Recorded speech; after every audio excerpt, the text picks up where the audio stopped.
Hello and welcome everyone. I come to you this afternoon with some very good news. Good news if you're a theme park fan. It's good news if you're a Disney World fan. Or if you're just a fan of the world getting back to normal, some great news. Disney World is reopening. That's right, they just concluded their meeting with the Orange County Task Force, and here is what they said. Please keep in mind this plan still needs to be approved by the state. Currently, it has only been approved by the task force. The public opening of Magic Kingdom and Animal Kingdom is set for July 11th. Hollywood Studios and Epcot are set to open a few days later to the public on July 15th. Prior to these dates, there will be cast member previews. Disney will implement a reservation system. Let me repeat this. Disney will implement a reservation system prior to entry into the park to ensure capacity is not reached. So you just cannot show up with your ticket. You will have to make a reservation to enter Disney World. Face coverings will be required for both cast members and guests. However, there will be relaxation zones. More details to come on these relaxation zones, but this is a place where you can remove your face mask for a moment. There will be social distancing squads or physical distancing squads around the park to emphasize rule compliance. There will be more hand washing stations throughout the park. There will be physical distancing requirements, including in some cases the use of barriers. There will be reduced capacity for the parks, for the attractions in the parks, for the restaurants, the stores, and even Disney transportation will have reduced capacity. Temperature checks will be required before entry for both cast members and guests. Disney will be pausing meet and greets and playground areas and water splash zones. Of course, Disney will increase the amount of cleaning and sanitization in the parks. They will temporarily suspend parades and fireworks. Anything or activity that will draw a large crowd, such as the parades and the fireworks, will be suspended just temporarily, they said. They will encourage the use of mobile order, cashless transactions, and they will encourage the use of magic bands for purchases. Before you go to the parks, Disney will have a communication plan to provide a know before you go strategy. This will be information on Disney's website, on their My Disney Experience app, and with park signage. In this presentation, Disney did not mention any water parks, so we have no information on the Disney water parks. Well, okay everyone, I brought Nikki in with me here. She was actually busy capturing some of the images you saw on screen. So let's break it down, give you the real deal. I like it. Disney's opening. I'm excited.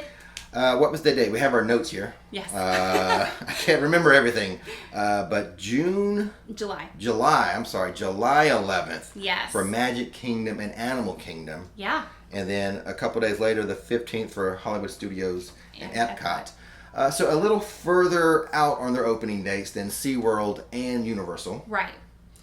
So those parks are going to be packed. Before the Disney.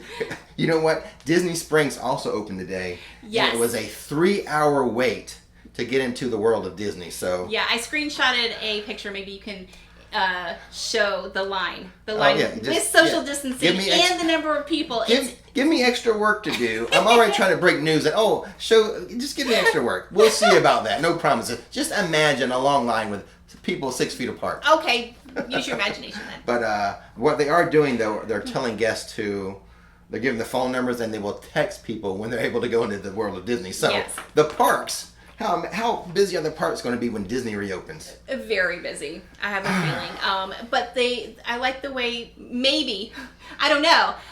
Maybe I should think about that first. Think before you talk. Okay, so cut that. No, you go.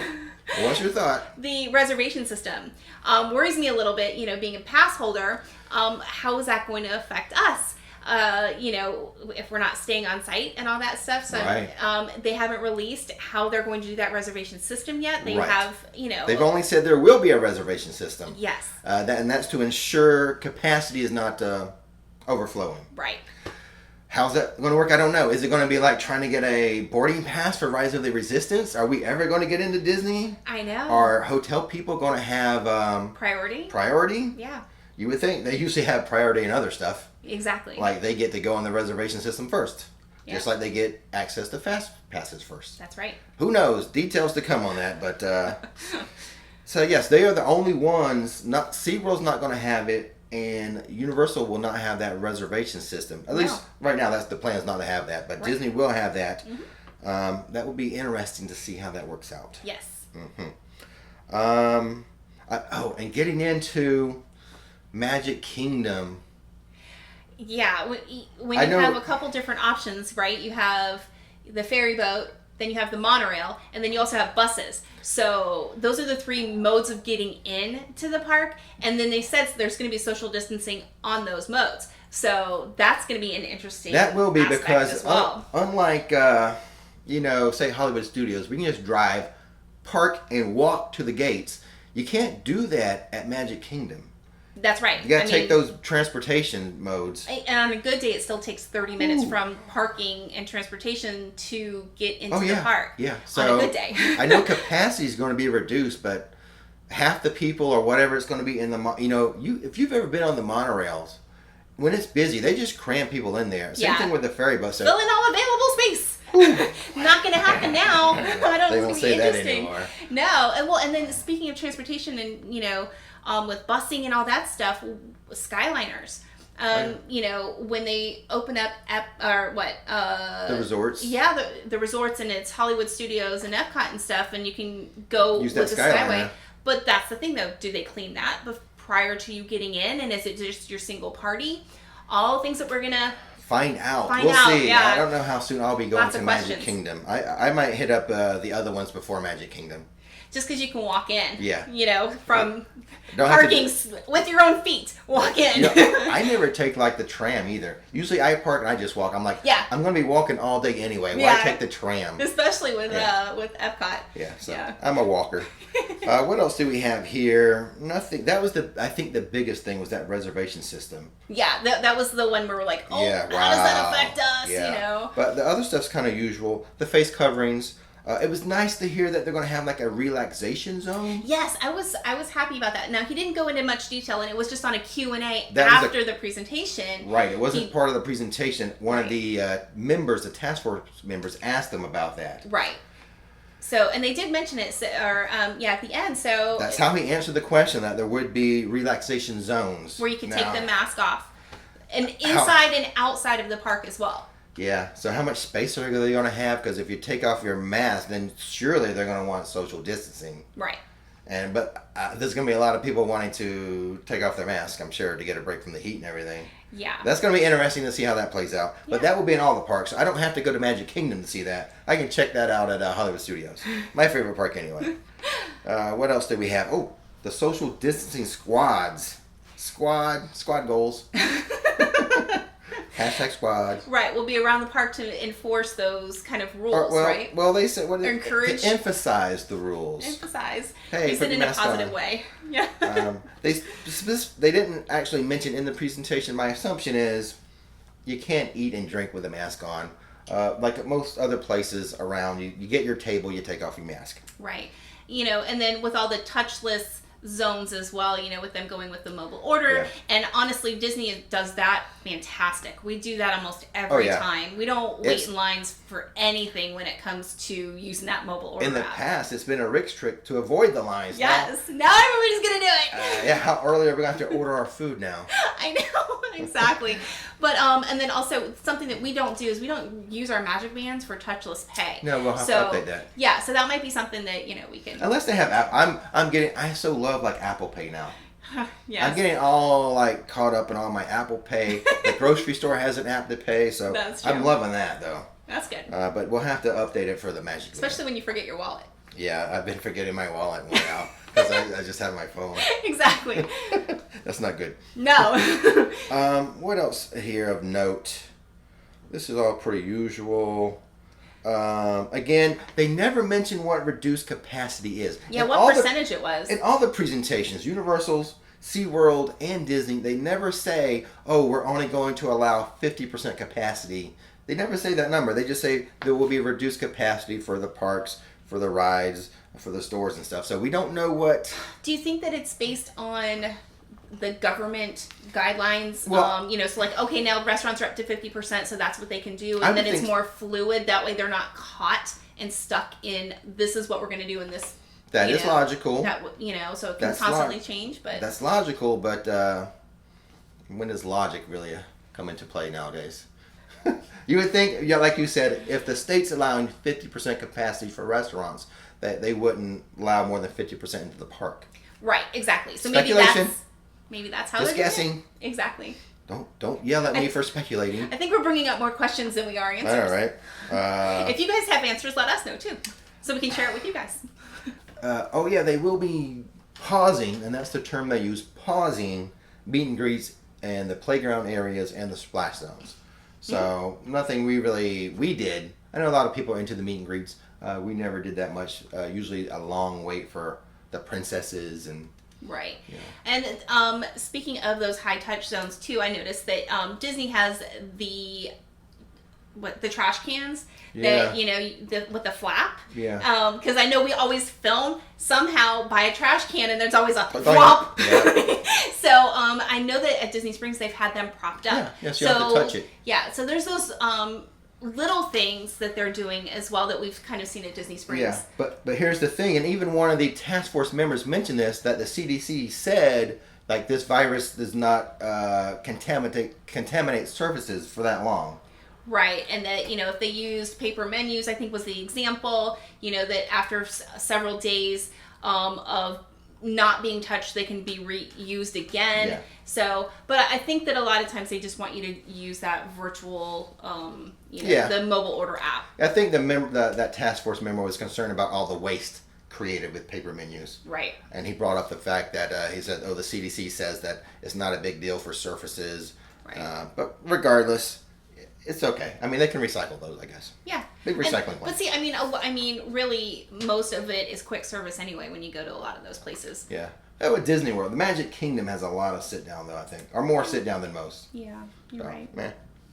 Oh, temporarily suspending the fireworks and the parades, which is huge for Disney. Yes. Oh, when I heard that, I mean, it makes sense. I get it. I understand why. But man, I'm so bummed because that's always my favorite part. Because those are the things that crowds gather for. And that is something Disney is world class at. Exactly. Those fireworks and the parades. I think I'll miss that the most.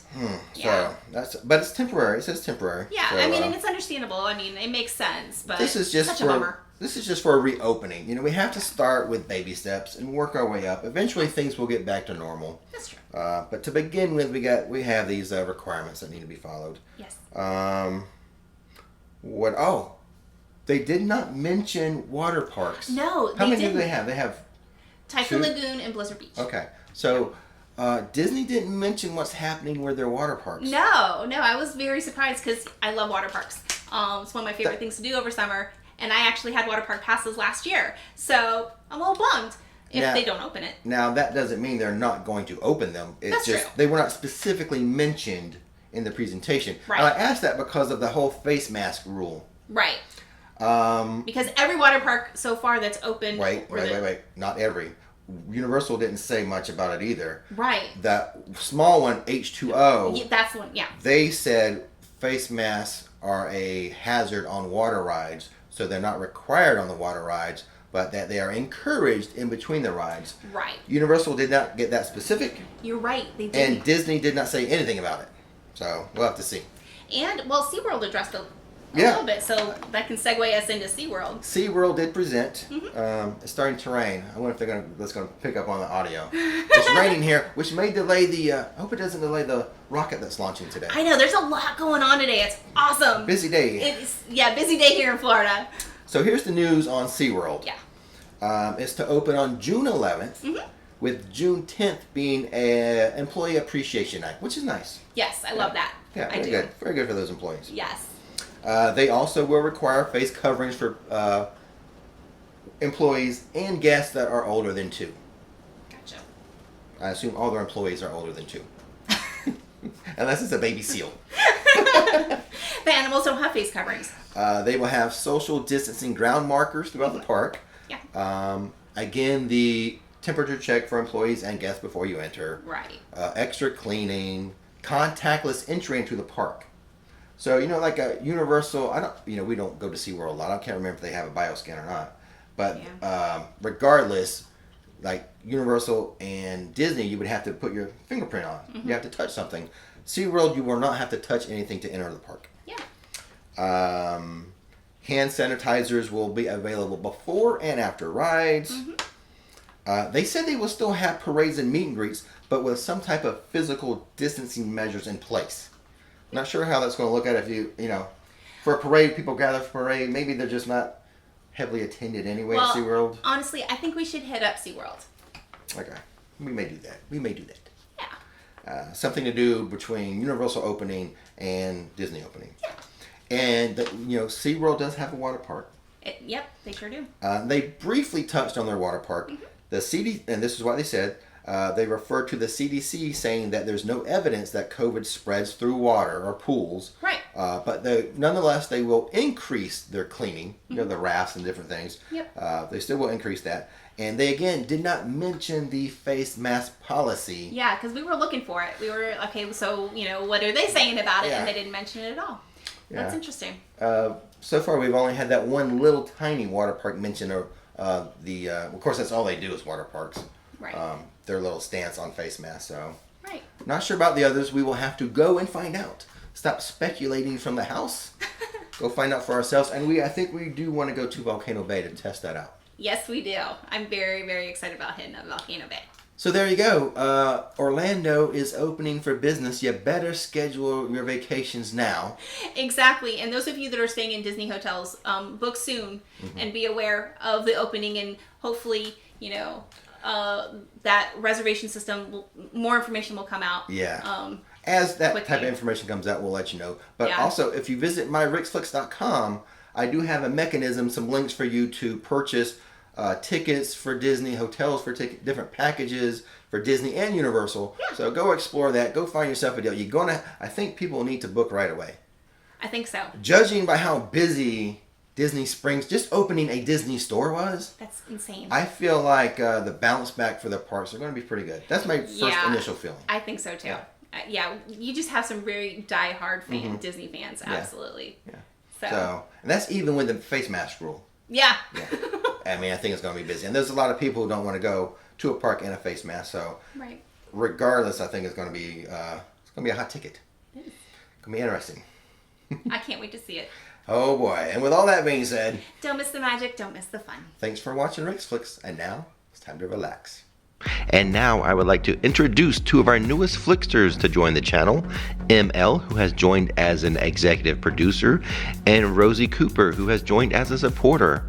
And as always, I would like to thank our supporters on Patreon, starting with the executive producers, Candice McBride, Randall Rittenberry, Hank Spalding, Andrew Bundle, Tom Elridge, U.S. Storm Shelters, Joshua Rush, the Luke family, Catherine and Daddy Dave, Wayne Fitzpatrick, Linda Cooper, Tyler Pazzi, Matt Rost, Elizabeth McKechnie, Brett and Carla W., Michelle and Paul R., Jeff Howard, Cameron Alder, the Bakoski family, Dan Brewster, Josh Grabiak, Life with Leah, Lila K. Ferguson, Shane Scott, Louis Greist, the A-Team, Allie and AJ, Anita and Jim, Angelina Twazer, Joe Sims, Warren and Don Kulo, Sonia Tucci, Rachel Zatora, ML, Matthew Sargent, Jim and Joe Cletus, Kayla Cox, Paul Redman, the Millers from Scotland,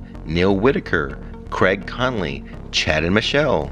And now to thank our regular producers on Patreon, Brittany Keys, Larry Gans, Michelle, Shane Morrow, the Perez family, Desi, Adam Kazanecki, Covelli, Ash Gauthier, John Andine, Sherry South, TJ and Shannon, Will and Tico, Brett and Mindy West, Bree and AJ, Andreas Martinez, James Conley, Ben Van Litt, Hannah Fowler, Chloe White, Daniel Oberbecker, Jess Malandro, Jose Reyes, Hawthorne, Jeffrey and Mugga, Nicole Bergstein, Liam Chapman, Rich Haley, the Springfield family, Samantha Gomez, Matt Weaver, Rob Racer 66, Ricardo Justin, Joe Baker, Kiss My, John Gosby. And now to thank our supporters, Donna Jim Meyer, Shayna Rassman, Stephen Brodude, Kevin Jones, Rosemary Cooper, Kate Stanford, and Rosie Cooper.